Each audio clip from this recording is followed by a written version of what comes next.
Correct. Now, to a question by Mr. Ngcukaitobi, whether there was any objection to your directive that PKTT be dissolved or disestablished, you said there wasn't.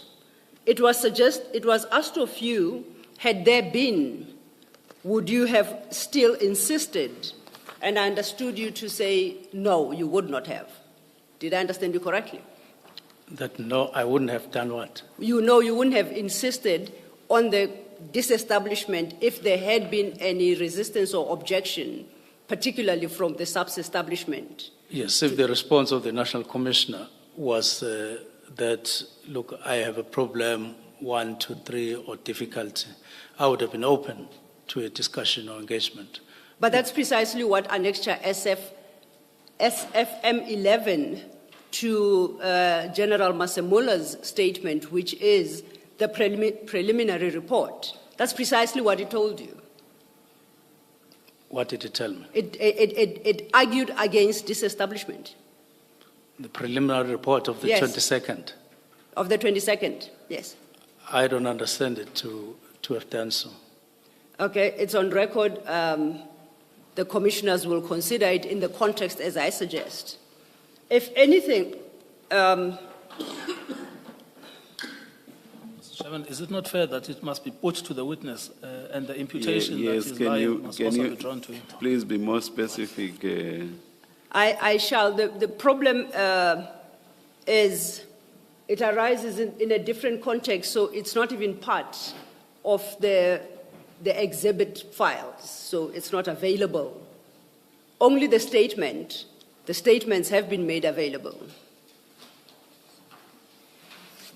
as part of the exhibits.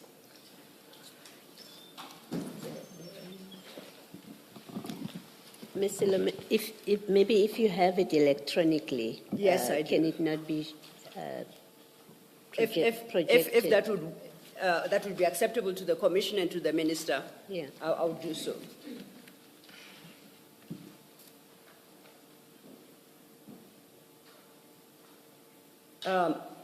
Just a second while I scroll down to the right place. Is it not SM25? Just check, please.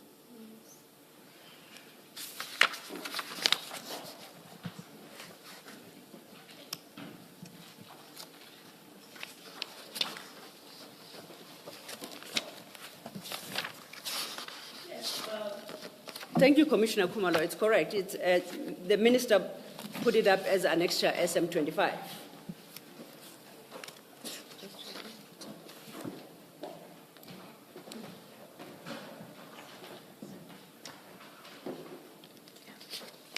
Yes, I confirm it's SM25 starting at page 537 and at 564 is the date of 22/01/2025.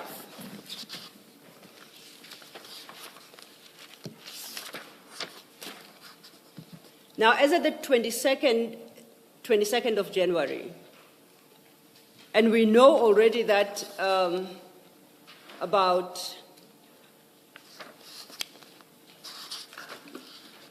9 days later, the 31st of January, the final and closeout report is expected. At page 563 of that report, after an argument had been advanced for what General Masemola and the SAPS team considered to be a phased-out approach, perhaps to draw your attention to item Roman 5.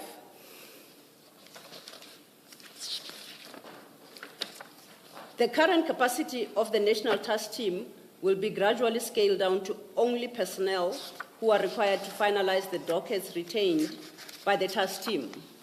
The scaling down of the team will depend on the 115 case dockets that are currently pending at courts, with most of the court dates in the year 2025.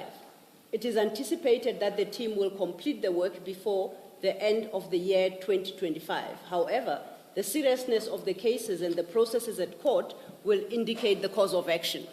So, the report is pleading for breathing space until at least the end of the year 2025.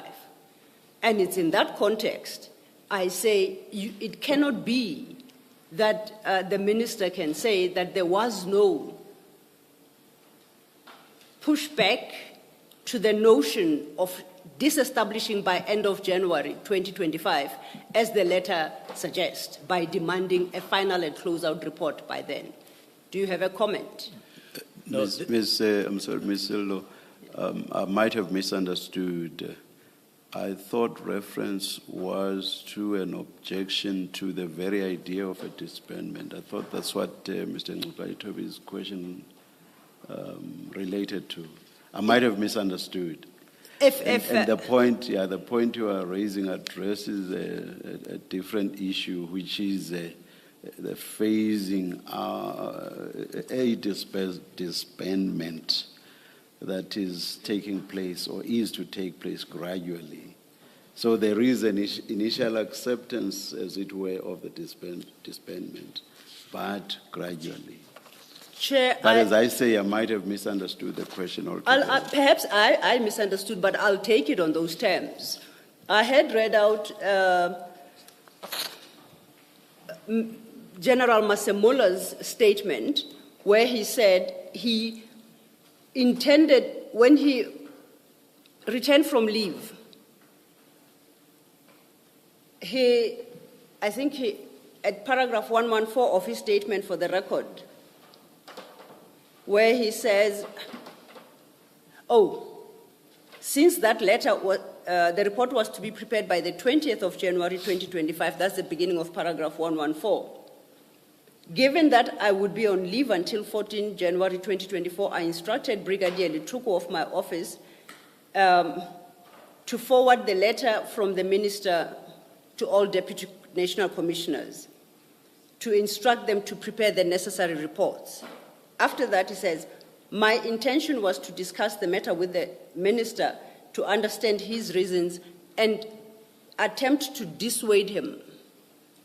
And I interpret that to be to dissuade him from the conclusion and the definitive instruction that disestablishment be concluded by end of January. He says, then he speaks to the preparation. However, the letter contained an instruction to prepare reports that were due by 20th January 2025. If I had refused to carry out this instruction, I would have been accused of insubordination, since all that was required, at least insofar as that instruction was concerned, was a report. My interpretation of what the general is saying is that he doesn't support the whole notion of disestablishment and the requirement for both the preliminary, and I take it, then the final report. However, he seems to have feared that if he failed to carry out that instruction, he would be accused of insubordination. So I don't read what he's saying as I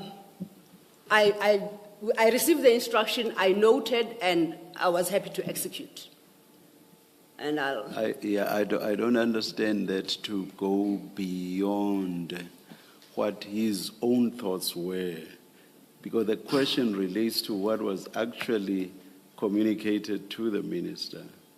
So his own ideas or thoughts do not appear to have been communicated to the minister. It does not get to my understanding of Mr. Ngcukaitobi's question. Then it is in that context. Then I read only item 5 of that report. I read that conclusion, because that conclusion, I guess in contract it would be called counteroffer. That counteroffer is wholly inconsistent with what the minister intended to achieve by end of January.